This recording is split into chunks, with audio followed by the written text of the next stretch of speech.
Lokal na pamahalaan ng Cebu City nagpadala ng mobile siphon tanks sa mga bulubunduking barangay.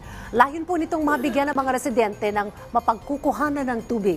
Si Jessie Atienza sa detalye. Rise and shine, Jessie.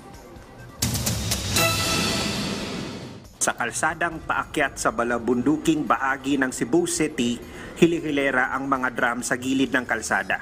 Nag-aabang. Inabutan namin si Manong Crescencio. Sinisipat ang 4 niyang drum. Sana'y mapuno raw ito ng rasyong tubig dahil hirap na silang makakuha ng supply. Maghuwat bisa ka ng hatulog tubig dire. Kay lisod ang tubig dire sa usak semana at may usay dilik maabot og 2 semana. Ano ilisod gid agad misa maghatod dire. Sa ganitong sitwasyon, kailangang maging masinop at madiskarte ang mga residente para tumagal ang kanilang tubig. At dahil nga hirap makakuha ng supply ng tubig yung mga residente dito, yung pamilya ni Tatay Crescencio ay may diskarte sila sa kanilang pagligo. Gumagamit sila nitong planggana at papatong sila dito, sabay kuha ng tubig at buhos.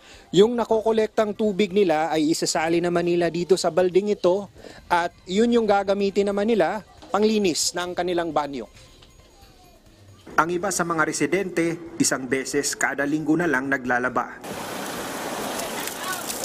Kakayanin naman sana ni John Michael na hindi na lang maligo araw-araw.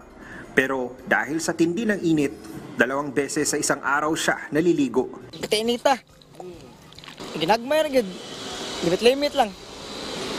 Kamakailan lang, nagpadala na ang LGU ng Cebu City ng mobile siphon tank sa mga balubunduking barangay na hihigop ng tubig mula sa ilog at ipamamahagi sa mga apektadong residente. We've been helping. I've been to Bonbon and I've seen the mobile siphon tank. I was there. And I thank MCWD and the JICA for a Japanese technology. It's a Japanese technology. Sa ngayon, ito muna ang titiisin ng mga residente dito habang patuloy ang pananalasa ng matinding init. Kaya naman, hinihimok ang lahat na magtipid ng tubig habang narito pa ang El Nino. Mula sa PTV Cebu, Jessie Atienza para sa Pambansang TV sa Bagong Pilipinas.